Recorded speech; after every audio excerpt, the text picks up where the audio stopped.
welcome back welcome for the first time to episode 4 of Ed's Not Dead. What's up, boys? Hey. Hello. This is Robbie Dodd, one of your co-hosts. I'm joined by Casey Siddons. Hello. And Mr. Peter Crable. Hey. All right.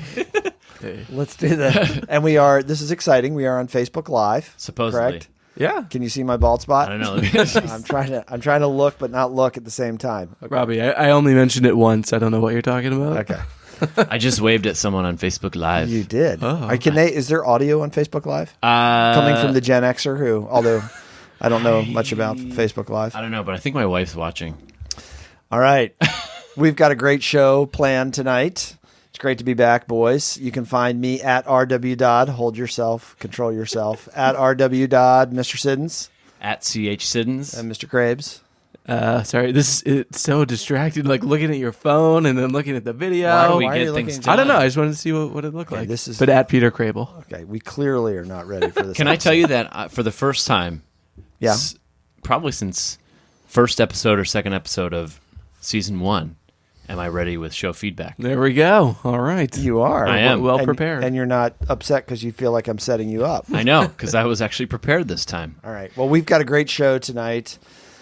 I'm still having a hard time understanding the new show format in season 2, so I'm just going to take a stab at what we're doing tonight. Tell I us, don't yeah. know if it's accurate. Casey's going to share show feedback with us. That's right. We are going to delve into a recent blog by Valerie Strauss of the Washington Post, pitting several educational heavy hitters against each other. It's a total ed nerd Yes. throwdown. Yeah, it's a school choice policy nerd. Yeah, it'll be good. We told Yeah. people to brush up on their homework on edglossary.org. Oh, really? No. Okay. No. And then we have an interview with Joe Feldman, that's going to be great. That would be a separate segment Okay, that you so can listen to on its own. I knew I was going to. But we do have a Dear Betsy. We have a yes. Dear Betsy. Yes, Okay, we do have a Dear cool. Betsy. So tune in to another episode and you can find out about Joe Feldman, which we know people are going to love that interview because we already did it. and we get It's really good. and we get really into grading policies, grading practices. Yes. So that's going to be good. Yes. All right, so stay tuned for that.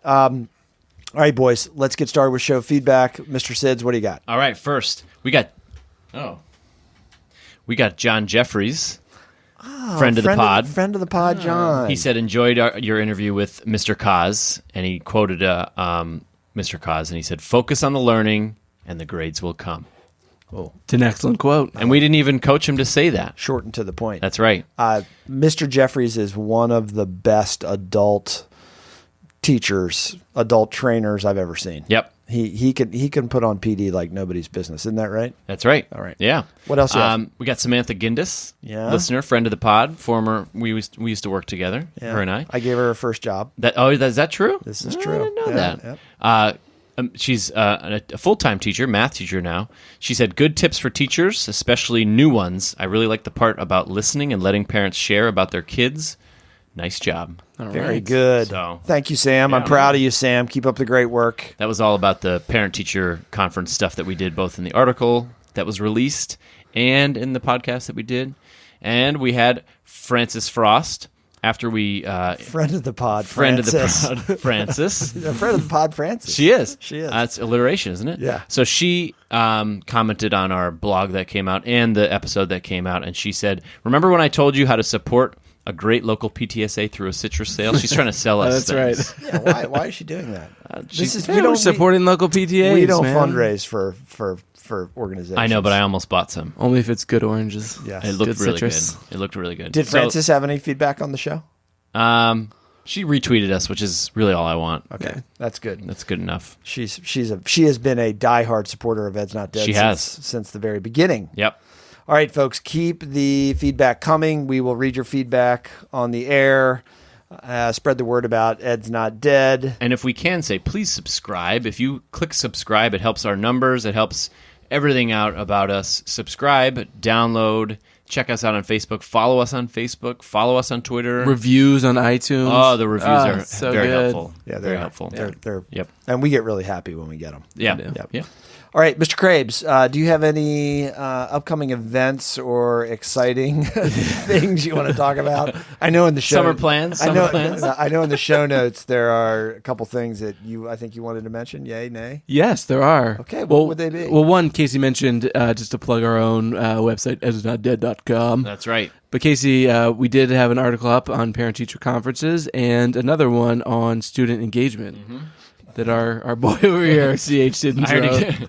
I already got excoriated by Mr. Dobbs. Oh, that would be Dr. Dobbs, too. Sorry, Dr. Dobbs. Thank you. I believe was, hey, you didn't do any research for that, did you? That's how he phrased the question. That's how he phrased I the was question. looking for the multi-dimensional nature of engagement. Listen. Yeah. You didn't hit it. No, I didn't. Folks, But- read it. It's a great... Can I say that's how you phrased the question? Now I'm thinking of it. I'm like, wow. I am a mean guy. I know that. But Yes. despite not mentioning the multidimensional variables in engagement, Right. The Ben-Durian triangle. correct. Casey did hit on a lot of really great points he about did. student engagement and practical tips for teachers to use. So there's that. So check that out. We also have one upcoming, maybe out by the time this is out, on Checking for Understanding. So yeah, we're cranking them out here. I'm Bing, doing bang, boom. a good job on those blogs. So That last one you released was that was Yeah. good. At least your editing is good. money. That was last February. Money. I know. Money. And then So a couple other broad news items. So Dr. Dobbs over here was selected as part of his dissertation, or a continuation, I guess, of his dissertation, the work that he did with his dissertation, correct. to do a presentation for the American Education Research Associates. Very good, Mr. Wow. Cripps. Associates, I think you might have gone off the rails. Wow. It was really close. I think it was the American Educational Research Association. You were close. You had it. But Yeah. a big deal. is a big A deal. big It's awesome. organization. So, what do you the 30-second presentation. So we can't fly to Toronto so that we know what you're going to talk about. Dr. Douglas MacGyver, who was on my committee when I defended my dissertation and helped me quite a bit with my research on project success. Woo! One of the founders over here, Mr. C.H. Siddons. I get to travel in your suitcase, I heard. He and I submitted a paper to ERA that really looks at some of the outcomes that we studied in my dissertation: student engagement, classroom climate, Right? and literacy, and all of and how those things are impacted by changing organizational structure, which you know very well. Which project success in 6th grade is a big change from departmentalized instruction. So we'll be in Toronto in February, presenting at ERA at their conference, and we're really excited. And Doug has had a big impact on me and my thinking about education and also research. So stay tuned for when a peer-reviewed journal article All right. comes out. Yep. Very And exciting. French fries and gravy, too, right? Yeah, that's right. man. All right, that's enough of that. One more. Go ahead. So recently we also, as long as we're talking about project success, wrote an article for AMLE Ooh, this is big. magazine. Yeah. AMLE, yeah, as it's commonly known, that was picked up. And I wrote it, or we wrote it for a February 2020 issue, which Right. is not anytime soon, obviously. But they may use it before then. So That's awesome. certainly stay tuned and posted. And Nice. there's going to be some more Ed's Not Dead printed works coming out. Fantastic. Yeah. All right, boys. Good stuff. How much longer are we on Facebook Live? However much longer you want. I mean, we have at least for one person watching, I think. Okay. All right. Excellent. We have one person on there? No, I don't know. Is there a way to know how many we I have think, on? I think it's, right. it's just like far away. Yeah. Okay, so we can't see. Casey, go over there and get really weirdly close to the Okay. screen so we can see, just so we know how many we have. Oh, Samantha's watching. Hey. No way. My That's friend right. Samantha, friend of the show, Samantha? That's right, yeah. That's awesome. Hi, Sam. All right, let's get into our first piece tonight. This blog by Valerie Strauss, very well-known educational writer, blogger on the Washington Post. It is a blog that describes I don't know if I'd call it controversial, but some different views on school diversification or differentiation, the role of charters in that, between a few very big heavy hitters, Diane Ravitch, Yep. Carol Burris, and Linda Darling-Hammond. Carol Burris and Diane Ravitch are on one side of the argument, and Linda Darling-Hammond are on the other side of the argument. So it stems from Burris and Ravitch recently took issue through their Network for Public Education on a report that was published by a think tank that was started by Linda Darling-Hammond. The name of the report was the Tapestry of American Public Education: How We Create a System of Schools Worth Choosing for All. And basically, Burris and Ravitch really take exception with the idea in this piece by Hammond and Associates that there is room for charters in American education. And kind of the premise of that is that there's not just room for charters, but charters have come along after a long history of diversification in public schools, that magnet programs, different kinds of signature programs in schools, school choice models, closely managed school choice models are all things that already exist and have existed for quite a while, and charters are just another part of that. Ravitch and Burris make it sound like, or think, I guess, that Linda Darling-Hammond should have come out much more strongly against charters, that they are an abuse of taxpayer money, that most of them, that they're really not working towards the same ends as public education. So how was that for a summary? That was well done. So what do you guys think? I think the first point that I want to make is I think there's a place for charter schools in public education, but one of the things that I pulled out from Diane Ravitch's piece that they responded to was about governance, and I do think governance matters in a real important way. Hugely important. In terms of, like, it's taxpayer dollars, so they should be accountable to taxpayer appointed governance or boards of some sort, not some private equity firm or not some billionaire down the street with his or her board. I think that piece is one of the most important things that we need to take away from this is governance very much matters. Right. And you can contrast Michigan and Massachusetts in those to that point. Massachusetts much more tightly controlled, for-profit charters against the law. Michigan is kind of the wild, wild west of for-profit charters. Yeah. And isn't Michigan where charter schools began, or is that Minneapolis? No, Minnesota. Okay. First charter was in Minnesota. Oh, interesting. Yep. And one of the points that sort of further makes to the I guess regulation issue is it talks about in Minnesota they allowed families. Minnesota. There goes our whole Facebook audience from Minnesota. You're not the only one that can do weird voices. Minnesota there. We can do that Midwest. That was good. I like Yeah. that. Well, I grew up in it.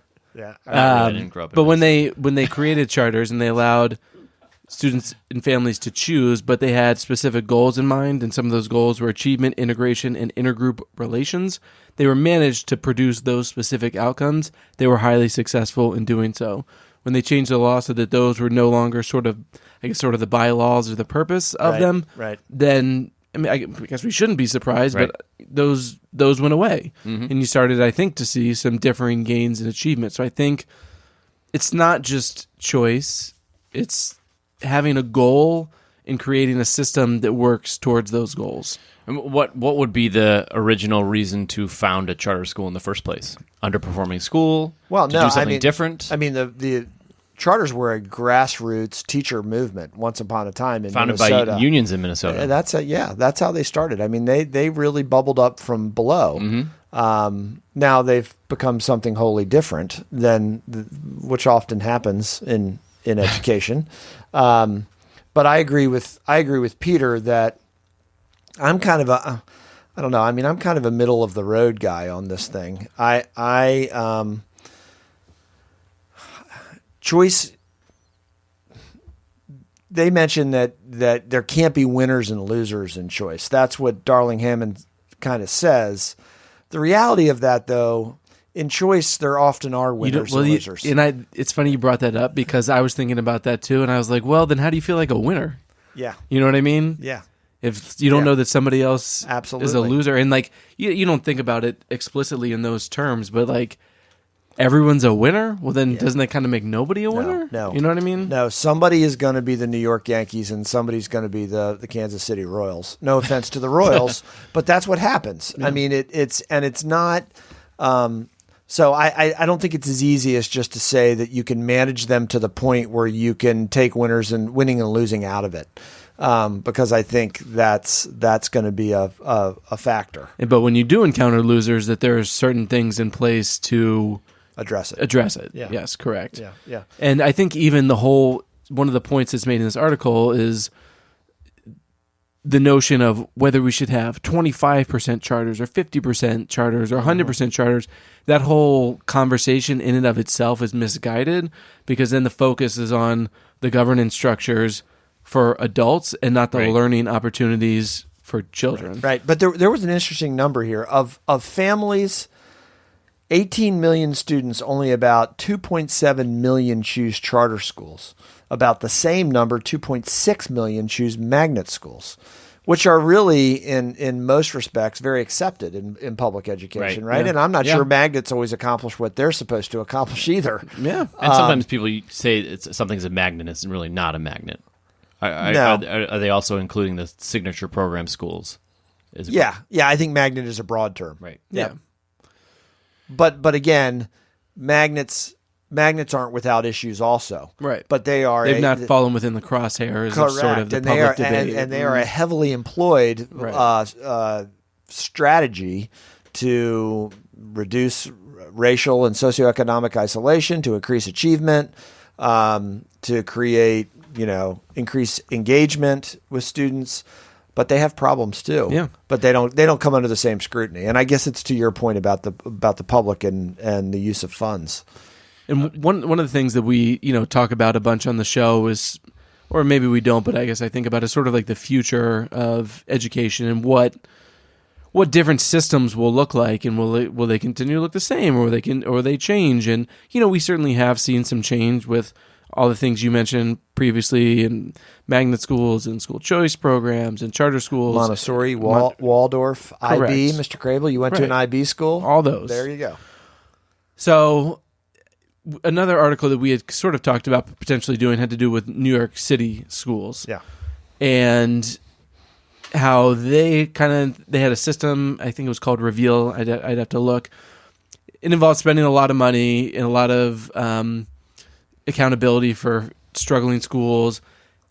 And there came a point when they knew that these schools were kind of like not going to pass muster. They weren't going to do the things that they thought they were going to do. They weren't going to be passing schools, winners, if you will.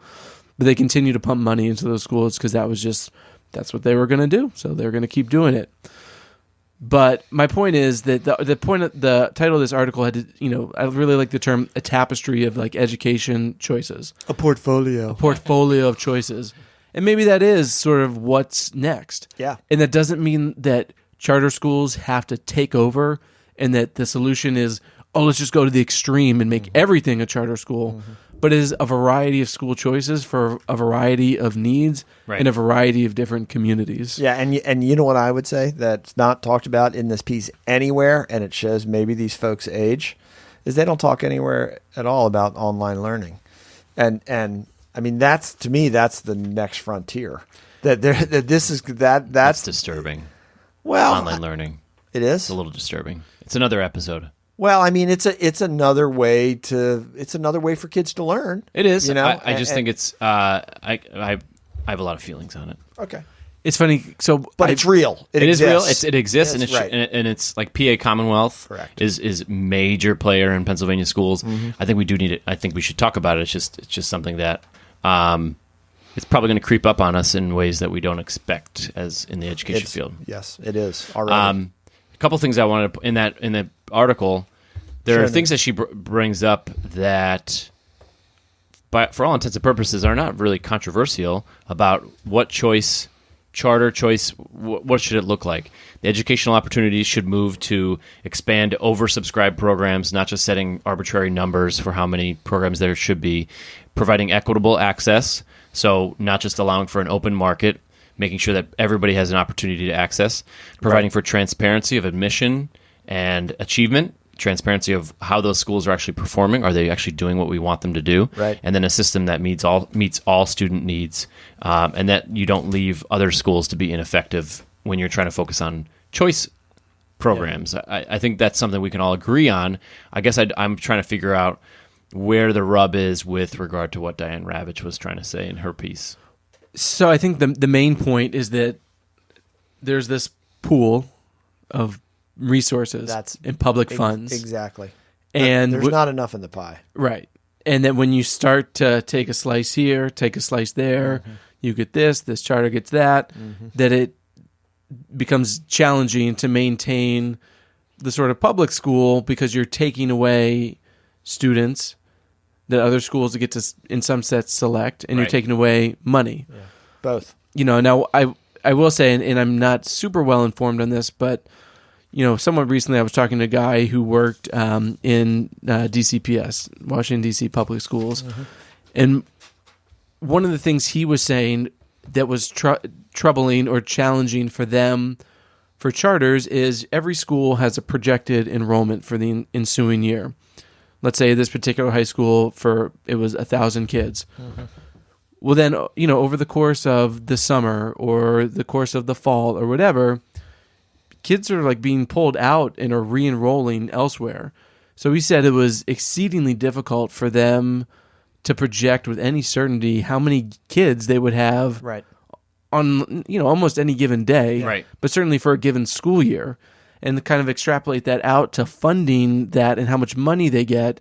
Well, it gets very easy to underfund or overfund schools when you're not clear on how many kids are actually going to be going there. Yeah, that's true. Yeah, well, I mean, one of the beauties of American public education, although as Secretary DeVos says, it's not a system. There's no system. It is, I mean, it's not anything if not stable.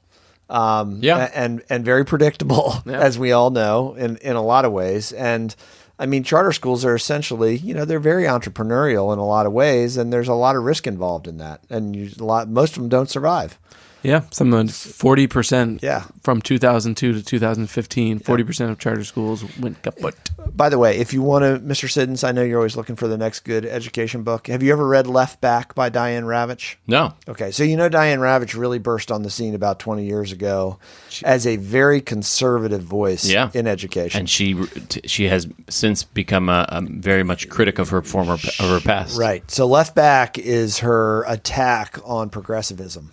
And it really is a required read if you want to, because she's an amazing historian. Sure. There's no question about that. And it really kind of shows the right's pushback on progressive ideas in education throughout the 20th century into the 21st. So on that point of Diane Ravitch, in the post that was linked in the Strauss article I was looking at earlier, and she mentioned this essay by Amy Lueck, Lueck. Right. And you'll find this interesting, Robbie, especially it traces the history of the American high school as a center and anchor for communities. Absolutely. She argues that school choice and the charterization of public schooling is putting that institution at risk.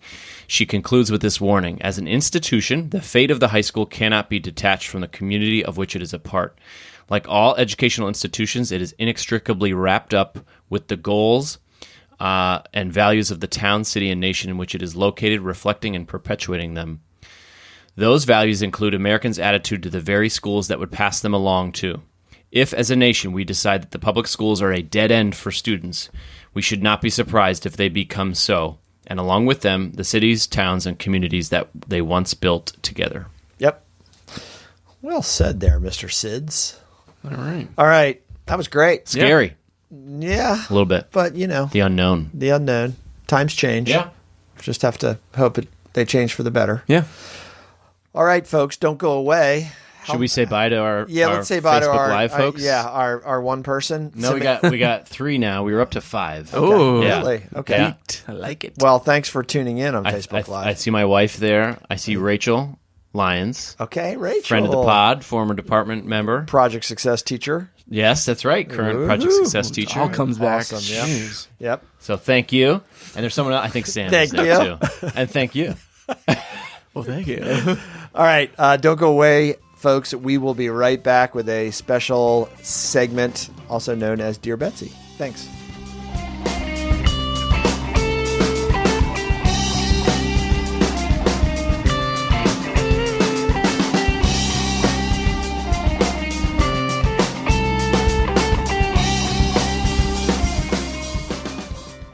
Welcome back, folks, to episode 4 of Ed's Not Dead. Thanks for staying with us. We've had a great show. We were even on Facebook Live. That was pretty cool. Very exciting. Yes. Very exciting. We had a bunch of comments on Facebook. We did. It was mostly friends and family, but If it were strangers, I'd be a little weirded out. yeah, Yeah. word's gonna spread though. Yeah. So we're gonna do We're it. going to be big. We're going to be big in Japan. Okay. There you All right. We know a lot about Japanese public education. We do. Okay. I went there. All right, so it is that time of the show that we know is a favorite with many of our fans. Cue the bear music that Crable never plays anymore. I lost it. That's why. I can't Did you believe lose that? It's such a good clip. I could probably good clip. find it again. Yeah, you should find it download again. again. I should say. You should find it again. Can I sit normally now? We're not on Facebook Live Yeah. anymore? Okay, good. I cannot try to hide my bald spot anymore.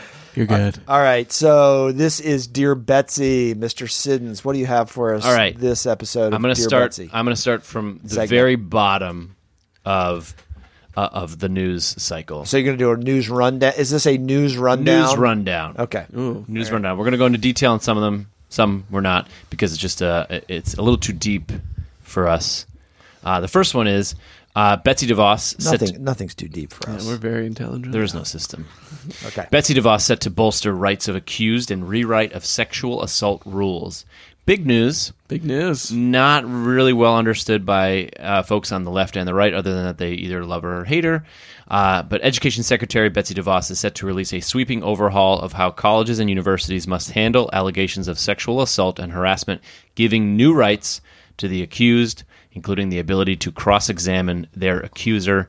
People familiar with the matter have said. If I'm not incorrect, maybe colleges and universities also don't hate this because it provides them a little bit more cover and or constrains them a little less in what they have to do. I think for people involved in it, it's a very hot button issue. Yeah. You know. Okay. Yeah. All right. So that's going to be a big change. That's really Yes. a rollback from regulations that Big were put in time. put in 2011. place. 2011. Yep. Okay. All right. Next, up on the what did they say? The gamut, The docket. gavel? The docket. Betsy DeVos. You weren't really even close. It was the first. The gamut. The gamut. Next up on the gamut. Next up, that sounds like never mind. Betsy DeVos sued for failing to implement automatic student loan forgiveness. Now we're talking. All right, so we're getting a little lighter on this one because it's less taboo, perhaps. A ruling by a federal judge last month seemed like it would end a long legal battle between Education Secretary DeVos and tens of thousands of student loan borrowers waiting to have their debts canceled. But as of Tuesday, there is a new round of litigation. Yeah, we talked about this last time or 2 times ago. It seems like the stuff is moving through the courts. Just give them their money back. Give them their money. Actually, I think this issue goes all the way back to our first or second That's Not Dead show. It does. Didn't we talk the about foundation of Dear Betsy. Yeah. I mean, we talked about how it was for-profit universities not remunerating kids, right? Yeah. And they were first scammed by the for-profits, and now they feel like the federal government is leaving them out to dry when they were not initially supposed to do that. On a side note, was Trump University one of the Leaving them out to dry. What is that? Not a good analogy? I think it's hanging. Hanging. Hey, It's the same idea. I'm not really leaving. I I'm didn't leaving leave it outside to I dry. didn't leave my shirt outside to dry. I hung it outside. my analogy game is my metaphor game is Okay, really bad. you need to slow it. But funny aside, they were talking about. I was listening to a podcast. They were talking about the elections and the blue wave, and they were making fun of the newscasters not calling it a blue wave. What is it? Is it blue wave? Is it fitting the metaphor? Is it more of like a body surfing wave? Is it more of like a puddle? What is the metaphor that we need to go with? Having watched election nights, whatever it was 2 weeks ago, they got a lot of time to fill, They man. have so much time. Shoot. I can't get mad at them for getting into the mundane word choices of blue wave or blue puddle. Even PBS NewsHour was going for a 6-hour newscast. It's like, man. It was only a week ago, yeah, right? It Feels like a long time ago. Yeah. It feels like 6 years The ago. longer ago, the better. All right. Well. All right, so that's good. Okay, so we'll stay tuned on that one. Yes. What else?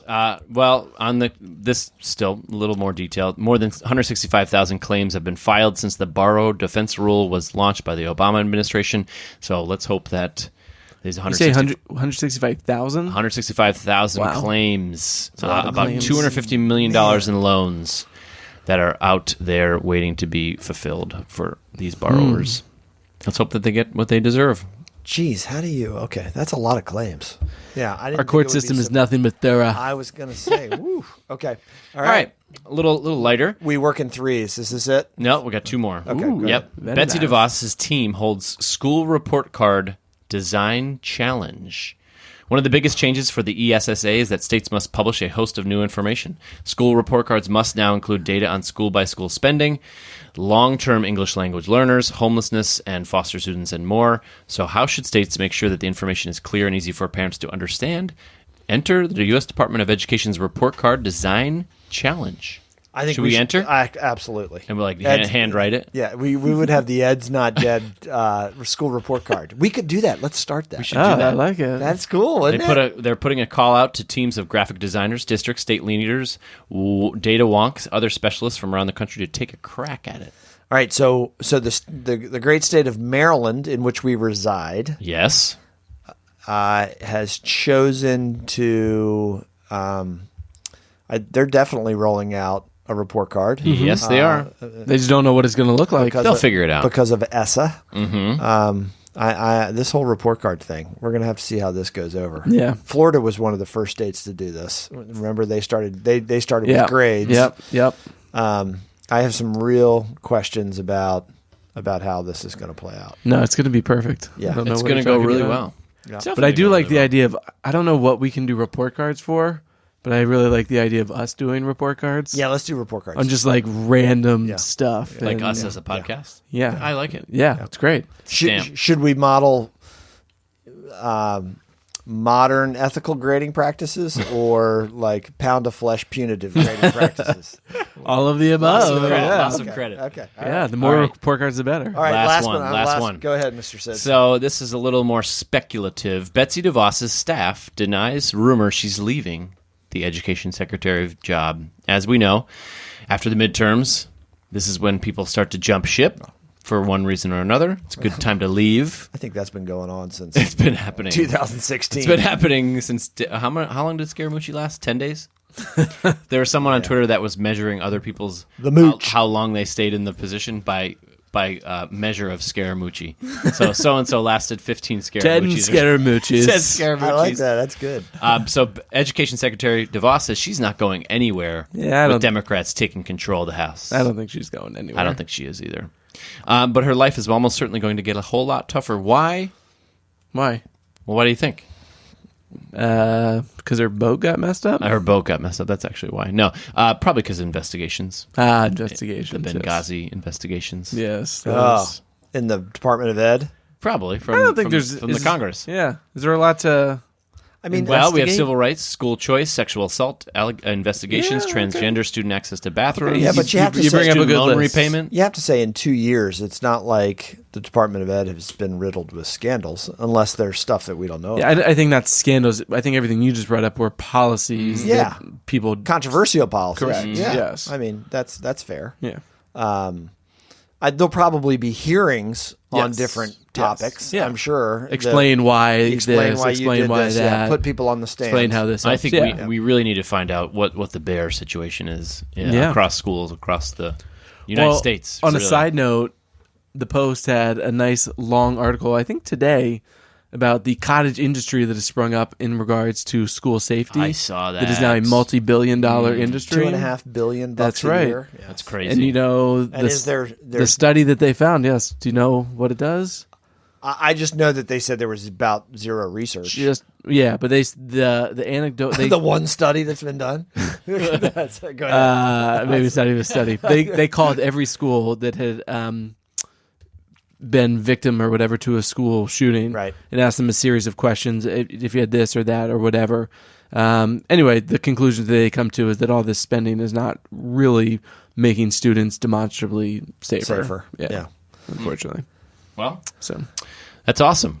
Bulletproof whiteboards. Thanks a lot. That's great. yeah. So there you go. Yeah. Well, we talked a lot about school safety back in the spring. We did. And it was, it's definitely something to talk about as educational leaders. Yeah. Well, as long as Betsy's in a job, we will be here giving her a boost. Giving her a segment, man. Giving her a segment, giving her Come some on. airtime, just giving her like a platform by which to say the good things that the department's Secretary doing. DeVos she's been persistent. I would like to see at some point, we're 2 years in now, right? Mm-hmm. I'd like to see any study that shows whether her main pet project, which is school choice, what's happened with that? Has there been an increase in charters over the last 2 years? Have states changed don't their know. policies to reflect her wish on that topic? It'd be interesting to know. Well, we can We'll find look that out when we'll we look give her into it. her report card. Yep. I will say she's my favorite education secretary with a mid-name capital letter. Yeah. So And the ironic thing I just thought about too was like the places that embrace charter schools and school choice overwhelmingly are urban areas, which are That's also true. overwhelmingly blue Democratic areas, Yeah. which is kind of odd to think about. I have no point. That was just it. It's just kind of weird. Yeah, there's some strange bedfellows. Yeah, it is strange. That was a good phrase. I didn't mess that up. Did I? no, that was good. That was good. Strange bedfellow. Strange fellow beds. It was something. It was Strange fellow beds. It was something an old person would say. Strange bedfellows. Bedfellows. All right, we will. That's a whole different ball of wax. Okay. All right. So, folks, thanks for tuning in to Ed's Not Dead. Don't miss our awesome interview with Joe Feldman, who gets into everything about grading practices and kind of continues our theme that started with Rick Wormelli. Wormley, excuse me, with grading last year. I never called him that, did I? No. And also Darling-Hammond, who we had on talking about equity. He really combines both of those, right, He Joe? did. Very well. It's equitable grading. That's his whole approach. So make sure you catch that. All right, upcoming announcements, guys. Anything at all? Nope. Bueller? We got some blogs coming out. One is about checking for understanding, and another is going to be hopefully we'll do a future teacher tips all about. Well, I don't know. We'll see. Okay. Maybe along those lines. All right, you can find me. I don't want to lock us down. Okay. You know what I mean? Yeah. You can. You hate when I interrupt you. You You're such a baby about that. I'm You fine. are a baby. I'm ready to go. I know you are. Okay. The show is ending. Right? It's time to go. We did Facebook Live. We had a great show. Let's go home. It's got to end at some point. Yeah. You find me at RW Dodd, at CH Siddons, and at Peter Crable. Folks, please spread the word about Ed's Not Dead. As always, we really appreciate you tuning into the show.